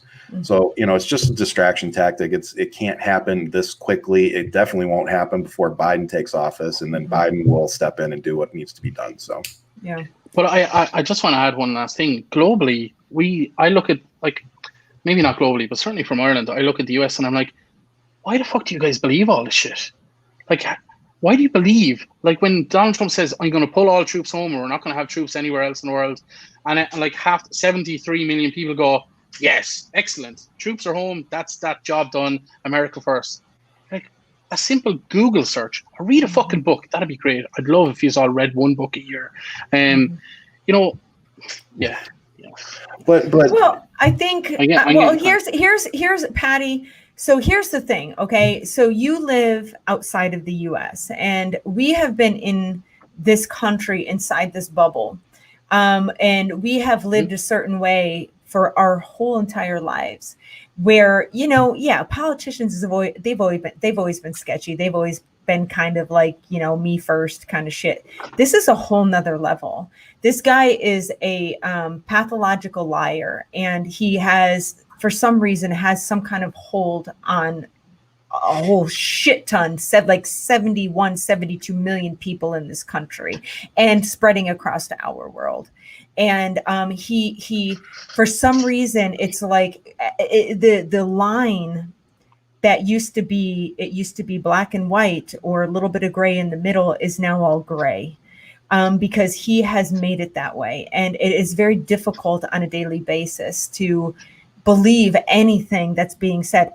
No, me personally, I don't know if he's telling the truth or telling a lie. I immediately default to lie every single time, because of the amount of lies that he has told us. And I'm smart enough, to realize the lies that this guy tells. And so now I'm more like, everything that comes out of his mouth is a fucking lie. Hey, before you move on to the next thing, because it's somewhat abused related over here. Yeah. Before you move on to the next thing, I wanted to answer this. So this was in the comments, and it says, can you explain why Americans are afraid of female leaders? I actually like that question, even though I know you're posing it to the comment section. But why are we afraid of female leaders? I'm going to let Nikki answer better why we're afraid. But what I am going to say is that I hope that more men out there will start standing up with me to empower these women and to make it more equitable for women in our country, because the fact that we have to ask that question is bad in and of itself. And we all know that that's a question that needs to be asked. Why Kamala Harris being VP is scaring the shit out of a lot of people in this country, and that tells you that we have a lot of work to do. So with that, Nikki, what do you think? Here's my take on this. Okay, I am going to go back. You guys have to remember. I'm just going to kind of go back to the grain of humanity. You have to remember that in the few 100,000 years, we have come to I don't know. We have evolved very fast. And so back in the day, and this sounds crazy, but it was the strongest gender was the protector. And the least strongest was the nurturer. And it all really comes down to that, is that the protector was the man, the female, because we are physically smaller. We were the nurturers. And unfortunately, it has kind of transcended into today. And now with the onset of technology, and we don't have to worry about that anymore. We don't have to make fires with sticks. It's prehistoric. And I think that in our brains, our reptile brains and our, that part of us still lives, that the man is the protector, that they are the person that holds the power. But that's not the case anymore. And that is the mold that needs to be broken, because we are in a different time, and with change comes new beginnings and becomes, a chance for a difference. Because if we keep with the same old all the time, history will repeat itself. You want to know why men are scared of women? Because most women are multitaskers. Like they are forced to get good at multitasking, because that's the way our country has put, that's the position our country's put them in, right? They got to take care of the kids, they got to clean the house, they got to do all these things. When men go to their job and they do their one job, and then they go home, and then they expect their, they most expect their wife to cook dinner, do whatever it is. The women in this country are having kids, birthing kids, raising kids, making dinner, cleaning house, doing all these things, while men go to their job and come home and then sit on the couch and be like, whew, I'm tired. So you want to wonder why we're afraid of female leaders? Because when they take over, most men are going to be sitting at home fucking with their feet kicked up going, what do I do now? I know, Patty, you probably want to say something, but I have something to add to that. There is a reason why women are multitaskers, and most men are like, finish your fucking thought, woman, because we're like all over the place. You want to know why? When you look at the human brain between a male and a female, the difference between the brains is the membrane that separates the two hemispheres. Okay. A male brain has a thicker sheath between the two hemispheres. So, shut up, Patty. Is this true? The thoughts kind of stay over on one side. The women's is like paper fucking thin. So our little thoughts are like, bing, bing, bing, bing, bing, bing. Oh, I got to do. That's exactly what's going on in our brains. You have no idea what the hell is going on in our brains right now. So men, to all you men out there, that is what is fucking wrong with your woman. There's actually nothing wrong. It's that the membrane between our two hemispheres of our brain is really thin. It's really thin. I'm gonna start. Hey, girls out there, how many of you are Googling that right now? Be honest. Google that shit. You Google that shit. Look at these mofos Googling this. What? Settle. Okay, so here's the crack. All of that is horseshit. It's not horseshit. Listen to me. What the two of you just did was give reasons why we have our feet on the neck of women. You guys give rationale to what's happening right now. You guys give reasons and rational arguments for the patriarchy today, and I'm here to tell you it's fucking horseshit. If the rest of the world, if Jacinda Ardern in New Zealand can be made prime minister, have a baby on the job, solve the coronavirus problem in the country, and also look after all of its people, then America can get off their fucking high horse, let go and relinquish the fucking power dynamic, and let women come forward. Oh, Ryan, I do not advocate men helping women stand up. What I do advocate is men getting out of the fucking way, because as Ruth Bader Ginsburg said, we don't need you to fucking help us. You just need to take your foot off our neck and we will thrive. Look at Stacey Abrams. Look at Michelle Obama. Look at all of these amazing women who absolutely can change the fucking world. We just have to get out of the way, not let them, just get out of the fucking way. Okay. You talked about the biology of the human brain. Thanks for making me look like a dick. I know I'm screaming, but you talked about the biology of the human brain. But no, society has changed. I'm not finished. Society has changed so much in the last 100 years. It has changed too much. Our biology, our physiology, and our psychology has completely and utterly changed. Families are not the same size as they used to be. Women are graduating from college at a much higher percentage than men. There is the environmental factors there for women to change the entire world. We need to get out of the fucking way. Thank you. I agree. Well, that's what I meant. Jeez. But if you want to, but still, I'm going to stand by kind of what I said too. Men need to. I appreciate I get animated, and I apologize for that. What? I love it. That's why we had you on. I love it. I grew up in Ireland with a mom who had 9 children. Hey, shut up. Raised us all, who was the nurse. who taught us that strong women was a fucking wonderful thing to behold. I love it. And I will always think that. And I know that Ryan feels the exact same way. Oh yeah, I know. Absolutely. But I just want to drive this home. When I say that we need to stand up, I meant like with them. Like I need to stand. Like I don't mean hold you up, but I want to stand up with you because, like Patty, I agree. We need to get the fuck out of the way. We need to let women take the lead and see what happens. Because we're stuck in we're stuck in this one way of doing things. Right. And there's all these different ways of doing things. And there's all these different communities in our country that could contribute. And we aren't tapping into that at all. And when it comes to women in this country, I look around and I see how my wife was treated in the military. I wonder what my daughter's going to be treated like. And I want to be a part of the movement that makes it better for them. Yeah. Like I want to be one of the men that stands up and says, oh, no. Like we're not doing this anymore. But I guess, like you said, Patty, I guess the best thing I could do is just get the fuck out of the way. No. Okay. So this is where I'm going to interject. This is where I'm going to interject. Okay. It's not about male or female running the countries or the world or whatever. It's about us working together and using the gifts that we have that are so very different for the reasons of the power and the childbirth and all of these things that kind of culminate together, to work together, to see one another and to work as one, to make a better place and a better understanding. And it starts with teaching our children that, not get out of the way for women. That's not what we want. We want to work alongside of you equally. Yeah, that's it. So in the comments there, it said, so the question was why. The why is simple. Power depends on the past.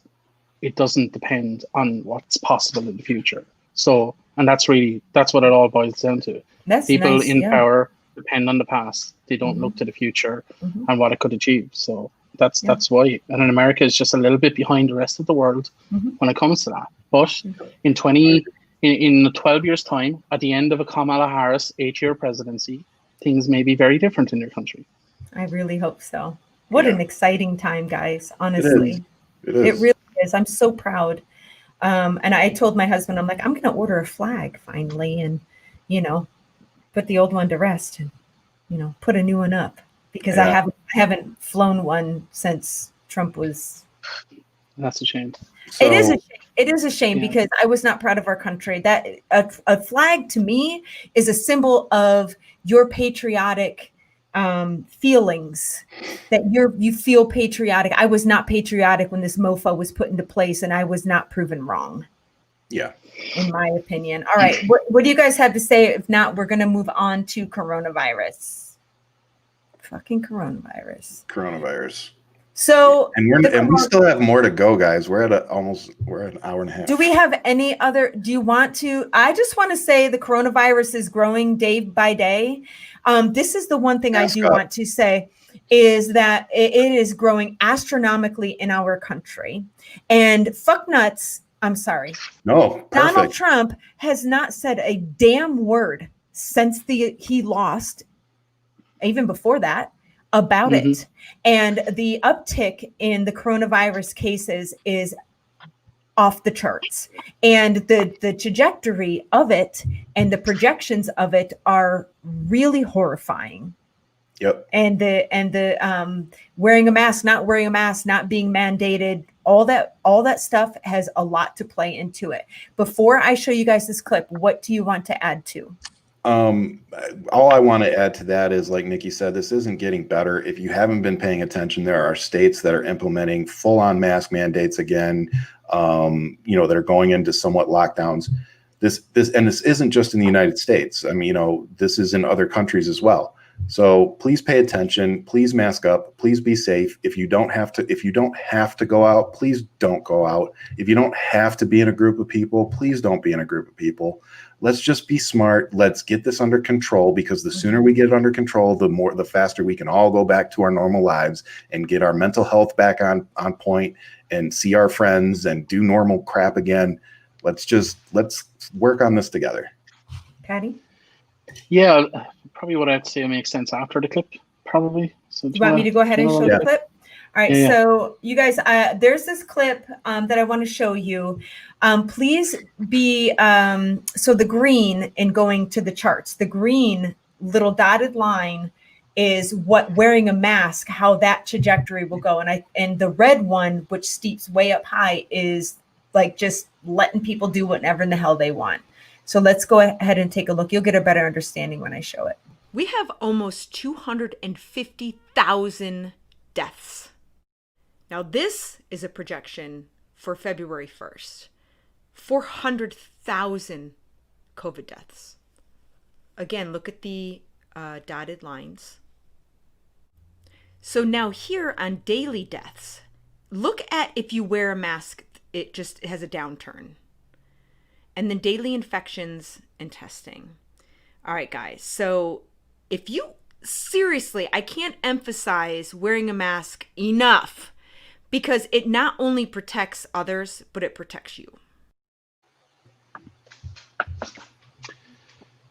It's as simple as that.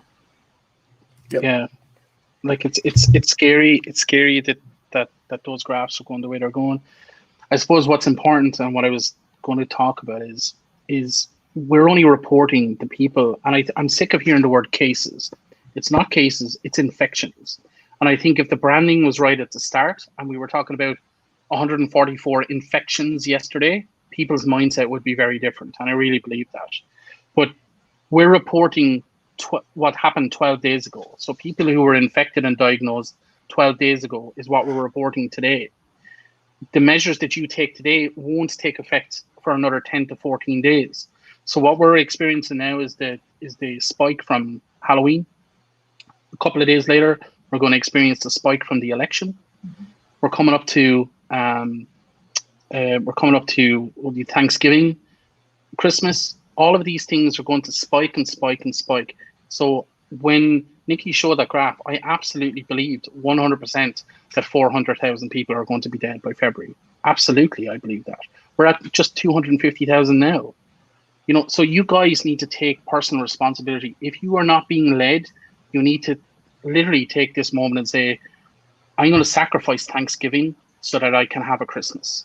I'm going to sacrifice next week so I can have my mom's birthday in January.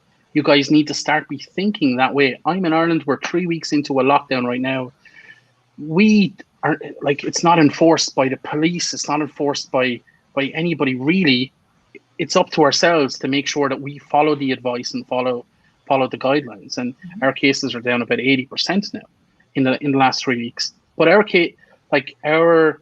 red line is far lower than your red line will ever be, and that's scary because you guys don't look after your citizens in the way that we do. But please, I'm urging you. You're going to get deflated. In a week's time, you're going to realize that the cases are not coming down, but you're not going to see them coming down for 14 days. And then after that, you'll see a slow decline. And that's what you need. It's really important. Otherwise, this is not going anywhere. We all have to do our part. Yeah. Yep. What's important about yep. the vaccine, the Pfizer vaccine, it's come out that's all a load of bullshit because the temperature that the vaccines have to be kept at is not feasible. It's not feasible. Now, the other vaccines, the other three that are almost there are looking much stronger, but the Pfizer CEO sold off a load of stock there 2 days ago. It's a complete another shit show. So please don't be depending on the vaccine. The best and most easiest way to bring down your numbers is wear a mask, socially distance. And if you don't have to go somewhere, stay at home and turn it into family time because God knows America hasn't had enough family time in the last 10 years. Yeah. Yep. Amen, brother. It would be nice if people could focus on their families and not have to worry about paying their bills. But unfortunately, we failed our people, and they don't get anywhere near enough money to be able to just do that. So, that's where we've really failed here. We have failed to provide adequate support for people so that they could choose to stay home. Like Patty said, we didn't really give people a choice. No. And that's the These- first thing that Joe Biden has to do when he gets into office. Is the coronavirus. He's got to pass a stimulus package immediately Immediately. to give you guys a fighting chance. Which is- I told you guys that ready this to go. stimulus package was going to be put off, and we weren't going to see it. Like I guaranteed everybody, they were holding out. You know why? Because they don't want to give it. We've had one, and Patty, where you live, you guys are being taken care of monthly, correct? No, it's weekly. It's about Weekly. $420 per week. Yeah. That's a shit ton more than what we have been. I mean, not me personally. We don't. Luckily, we don't there are need a lot it. of people that I'm very fortunate, but there are a lot of people that need that money, and it makes me sick to my stomach that this fucker has been funneling all of this money, and now he's taking more money from our taxpayers for other stupid reasons, and still nothing is. There's not a second stimulus package that I even know about now that is even being talked about. So let's transition into the Georgia runoff. So we want to talk about the stimulus package and how important it is that Biden be able to get this passed like in the first 100 days. Then we need to take the Senate away from Mitch McConnell. Yeah, we got to take the Senate, guys. So if you guys haven't been paying attention, there's a runoff election going on in Georgia. So it's very, very important for you guys to register to vote before, what's the date? If you're in Georgia. Yeah, if you're in live Georgia. Yeah, did I not write it down? So what is it? December? It's like December 10th. 7th. It's December 7th, and January 5th is the vote. So December 7th is the last time I think you can register. Yeah, that's the last time to register, and then the vote will be January 5th. Right. So if you're 17 and a half and you're going to be 18 before that January 5th deadline, go get registered to vote. If you're one of the people that for some reason you're eligible to vote and you didn't vote or aren't registered now, please take this opportunity to get involved and vote because it is that important. If you want to get a stimulus check, we need to take the Senate back, and we need to do that now. And we have a great opportunity with John Ossoff and Reverend Raphael Warnock. Mm-hmm. So please, if you can, go donate to their campaign, go make calls for them. Text, it doesn't matter, or get on your platforms like Nikki and me and tell everybody about it. Pound it for the next week or two until this is done, because it's not enough. It is. It's a huge deal. Like legit. Getting Biden into the White House is only part of it. Getting it so if we don't have the Senate, we don't have shit. Nothing's going to be done. If Mitch McConnell continues to be that roadblock, it's not gonna matter that much. So please, guys, let's stay focused. All this stuff going on Saturday, the people showing up to the maggots showing up to protest, Trump putting out all his dumb shit. None of that matters. We need to stay focused on Georgia. Let's get this done. Let's get Biden and Kamala what they need to fix this freaking country. Yeah. The other thing I just wanted to add to that: if you're living in Georgia right now, but you're registered to vote in a different state, and you voted, and you may have voted for whomever, you can change. You can register in Georgia for the Senate runoff now. So just because you voted already for the presidency, if you're living in Georgia, even if you flew home to vote, you can still register for the Georgia runoff by the date that Ryan talked about. Yep. And the second thing I just want to say, how about Stacey Abrams? Like the woman is amazing. Like she registered 800,000 people to vote over the last couple of years. Like she can't do it by herself. Let's follow her lead and do everything we can. And I will push it. And I'm 3,500 miles away. And I sometimes feel like I'm more passionate about it than some of you guys. So let's change that. Let's go. Let's vote. It gets worse. Ultimately, Ryan said it. For the next 2 years, if it's a red Senate, nothing happens, nothing changes. Mitch McConnell will sit there like a turtle gobshite that he is, and he'll just go, we're going to block everything Biden wants to do because we can. Yep. He'll be a dick about it. Yep. So very, very good. A very, very tiny. Yeah. The most tiny. Oh my, the most tiny. Although, but yet it fits perfectly into my tiny hands. Amen. I mean, he's got to feel bad every time he goes to the bathroom. Like you unzip it and it barely pops out of the zipper. Like just, like you're depressed every day. Like, okay, stop about this small wiener joke.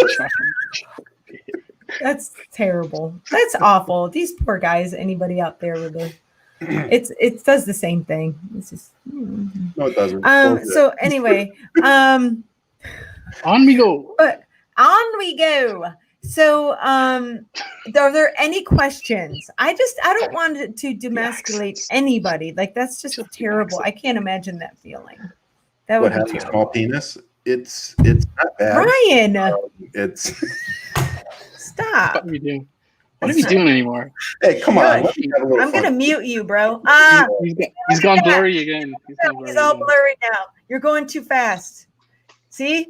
My camera Doesn't can't matter even what keep up with me. That's It what she doesn't said. matter. Damn Yes, it. got it. There There we it go. is. Let's look at some comments. Buying a new camera. All right. Let's see. Let's look at the comments. Facts, Patty. Lol, Patty. You're amazing, Oh, Patty. I LOL, love you, Patty. Ryan. Oh, Yeah. Jesus. Yeah. Christmas. All right. Yes, Loeffler needs to go. Will- yes. Will Patty Facts, have my Patty. baby? Yeah. Wonder Nicole. Woman. How you doing? How you doing, I'm Nicole? gonna start a dating website for you. Thanks. Y'all Thanks for are being making Patty's head too big. It is. Lord. It barely fits on the screen as it is. So it's okay to emasculate. look how big my It's head not is. okay to emasculate, but fat shaming is fine. Well, fuck you, motherfucker. You are Yeah. not. Look, just No. keep it down over there. Yeah, you don't even go here. Oh my God, I love how you're looking. You don't over even there. live here. You smell a want off you. Stop it, boys. Stop it. Smell the one. Okay, I'm out. Oh, I love you, man. Oh, wait. I'm Ryan, never you're supposed to be getting invited fielding on this shit again. questions. Oh, Yeah, dear it's God. shocking. Don't make me stop this car, guys. Smack both of you. Moist.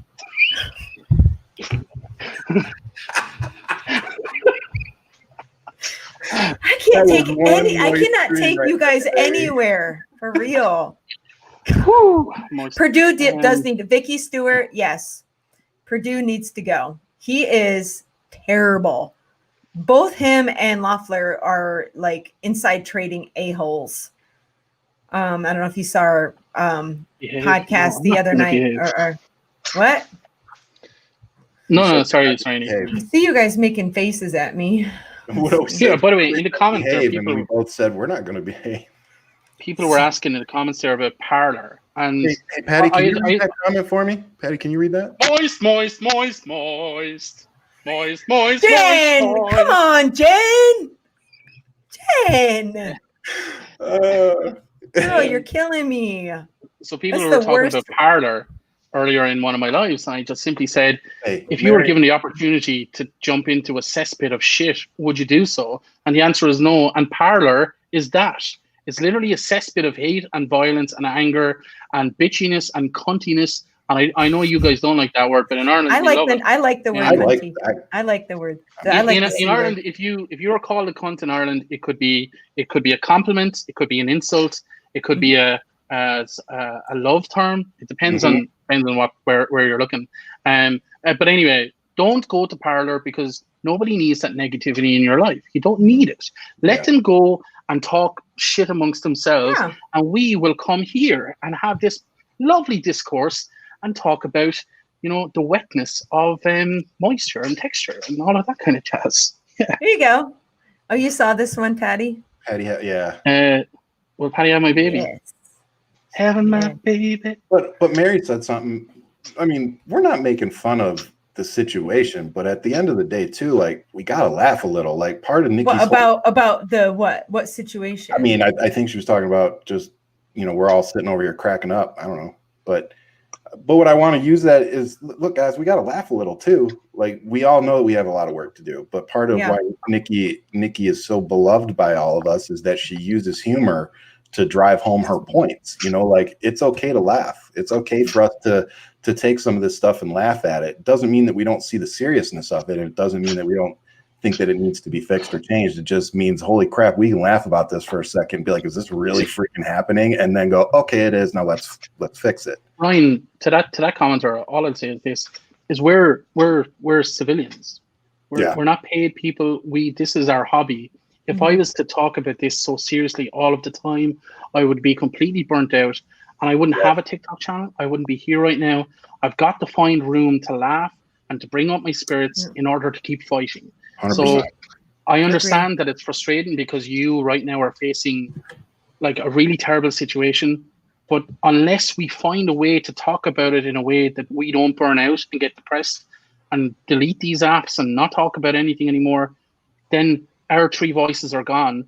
And who's going to fill that void? People who in Parlor, you know, the Republicans. So it's hard. It's not easy to hear people laughing, but at the same time, our messages across this whole thing and across our channels is very, you know, very, we've got to do this, we've got to do that. And it's very educational. It is. We have to make people smile as well. Well, I think a lot of times, like in watching like the news outlets that I watch, like MSNBC and, you know, CNN, and I watch Fox News sometimes just to see what in the hell is going on over there, and I have to switch it. But I think that a lot of times, I mean, obviously I can understand what they're saying and where they're going with it, but I could see where some people are trying to understand the whole lingo, where they talk in these bigger terms where it's a lot harder to kind of understand, where I think, and I'm not dumbing down our content at all, but I think we're taking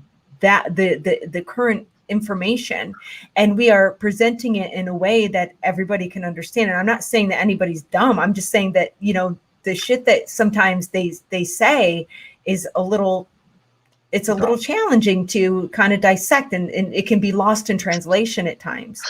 So and I think that we all three of us have a really good way at, you know, kind of taking that and just telling you, instead of making it a fucking, you know, paragraph, we say it in 5 words, and it's just as impactful.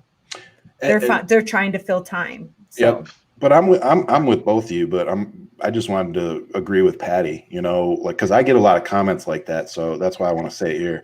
Like it's really important for us to find that balance, you know, like for Nikki and Patty and you know, Old Man Murphy, and you know, see, that's why I forget what the hell I'm saying to start doing that shit.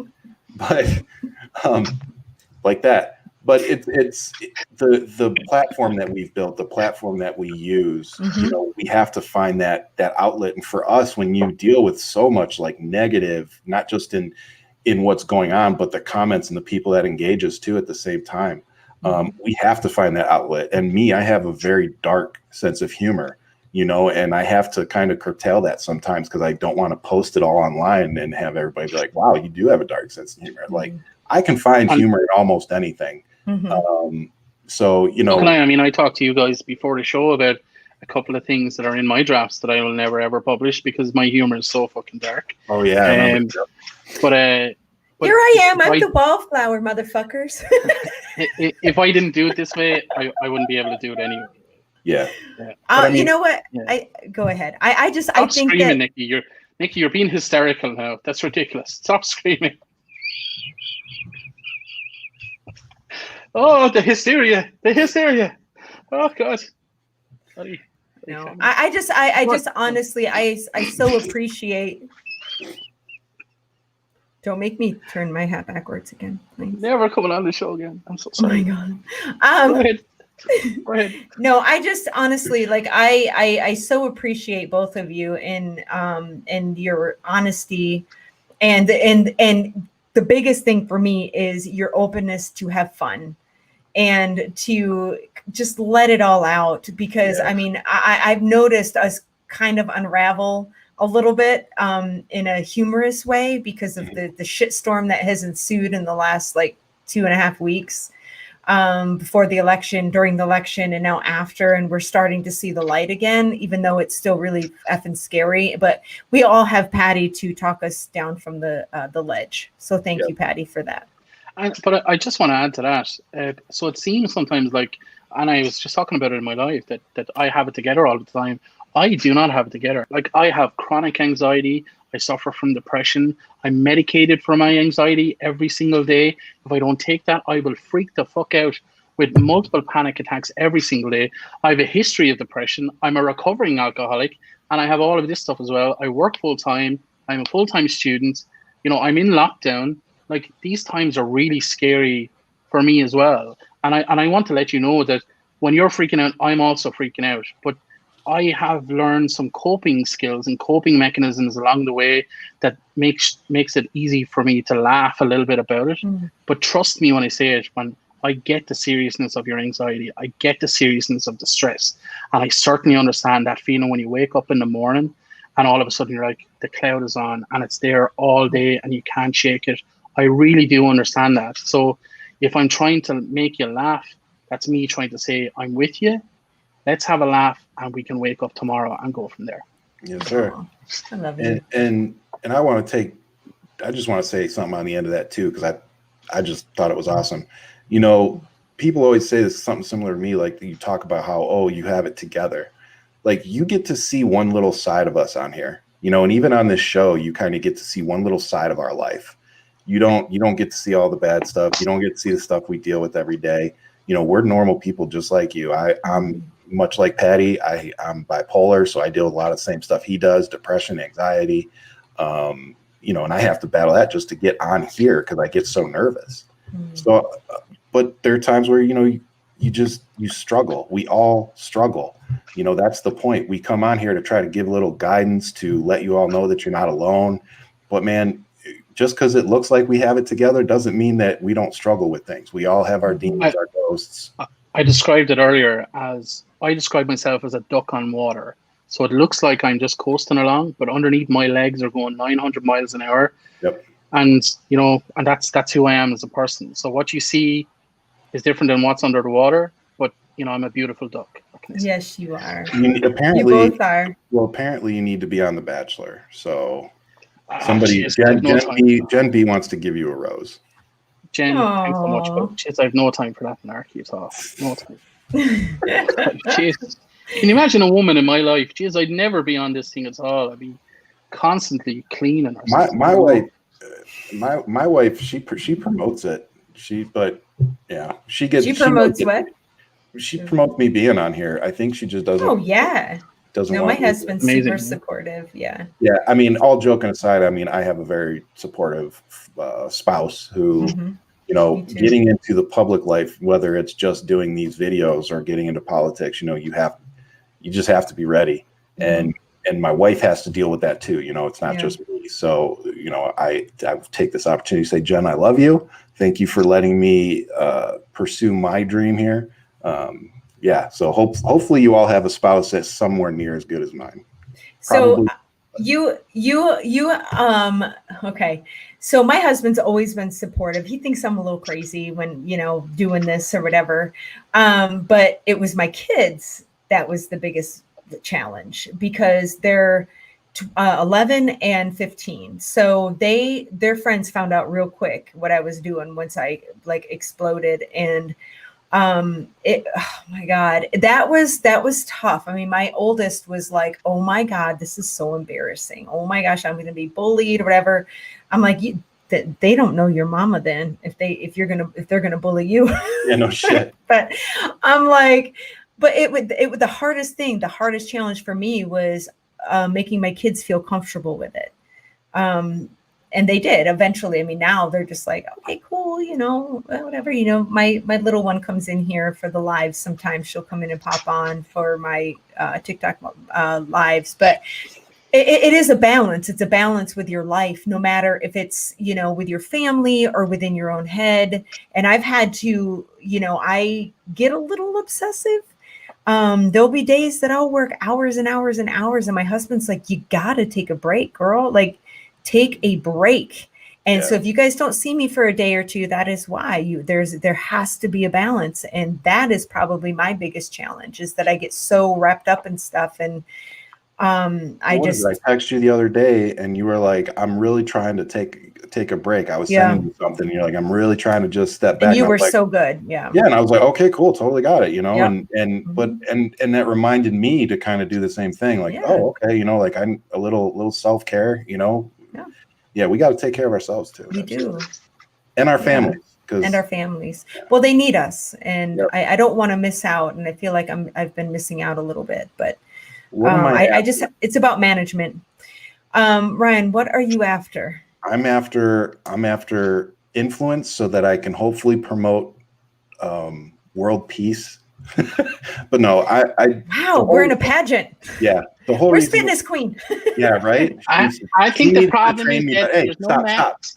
Sorry, But in all seriousness, I started doing this because I wanted to get into politics. And if you don't have a platform to get your information out, then, good luck. And I saw social media and what part that was probably going to end up playing in me running. So that was what got me started. And then I kind of took off on Twitter unexpectedly. And then I got on TikTok and took off unexpectedly. And so I really just hope to build a platform of people who are interested in progressing our country forward. Not necessarily who think like me, but just who can appreciate some honesty. The greater good. Yeah, and are interested in the greater good of the people. If I can get a few people to vote blue instead of red and help some folks with mental health, then it'll all be worth it in the end. Patty, how about you? And I went, well, for just to reply to Ryan there, when you run, I'll absolutely go on canvas for you, no problem at all. Happy days, I'll be there for you, no problem at all. That means a lot. And what you said there, yeah, no problem at all. But in order for evil to prevail, it takes a few good people to do nothing. So just remember that. What am I after on this app? Nah, I couldn't give a shite. So I don't care about followers. I don't care about fans. I don't care about customers. I don't care about any of that. If I had 1,000 followers or whatever I have now, it would be the same content, the same message, the same me just having the chat. That's just who I am. If I can make people laugh, happy days. But apart from that, there will be another app in the future. I will go there, but I think it's my responsibility at the moment, if I do have people who watch me, just to kind of let people know that this is happening or that's happening with my own unique style of horrific humor, which is hilarious. And if I get to dress up as Donald Trump every now and again, oh man, you're so good. Yeah, that's okay you're too. So good. I love it. So there was a question. People were asking if my kids go to school in person. Actually, no. They have the choice to, and they did for a little bit, but then there was an uptick in coronavirus and I took them out. They are Plan D all the way, and they are working remotely. I just don't, every day, it seems like every day I get a call that there's a new case, and it's just not worth it to me. They're really smart girls, and my oldest, I really don't have to oversee very much, but the youngest a little bit, but they're working from home. I want to keep everybody safe. So yeah. And the same with us. Our kids are both home too. So yeah. All right. Any other questions that we may have? I was going to end with a funny clip, but I didn't have one. You didn't have we could all dance. We don't have moist. So Yeah. Moist. This is a very squeaky chair. This is making me very. That's the chair. This is very. A moist song. It's a moist chair. Like the chicken. It sounds like a moist chair. That's what she said. All right. So for those people asking when my birthday is in May. I'm a Taurus. Just so you know, I actually have a Taurus tattoo on my arm, and I have no recollection of getting it. That's another one that I just have no memory of. But yeah, I'm a Taurus, whatever that means. So yeah. So yeah, good talk. That being said, and there are people dropping them for us in the comments. Thank you for putting our names in the comments for us. Somebody was asking. So mine is Real Ryan Shed. That's where you can find me on TikTok, and Ryan Shed is my Twitter and my YouTube channel. And if you haven't already subscribed, please go to my YouTube channel and subscribe.